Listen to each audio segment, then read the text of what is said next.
আসছি। কোথায় যাচ্ছিস? বারে, আজকে পড়া আছে না। শোন মনা, তোর স্যারকে বলবি এই সন্ধ্যাবেলার দিকের পড়াটা সকালবেলার দিকে করিয়ে দিতে। তোর আস্তে আস্তে সেই কত রাত্রি হয়ে যায় বলতো। বলবো এই ফোনটা নিয়ে যা।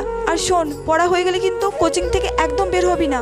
তুই আমাকে নাহলে তোর বাবাকে যে কোনো একজনকে ফোন করবি, আমরা গিয়ে তোকে একজন নিয়ে আসবো, ঠিক আছে? আসছি। সন্ধ্যা 7টা বেজে গেল, মেয়েটা এখনো পর্যন্ত একটা ফোনও করলো না। আর আমিও যে একটু এগিয়ে যাব, রাস্তাঘাটে এমন অন্ধকার, বেরোতেই যেন ভয় লাগে। অন্যদিন তো মেয়েটা অনেক আগেই ছুটি হয়ে যায়, বাড়ি চলে আসে। আজকে তো দেরি হচ্ছে কেন? মা, মা, আমি এসব কি ভাবছি? না না, অন্ধকার হোক আর যাই হোক, আমি এক্ষুনি আমার মেয়ের কাছে যাব।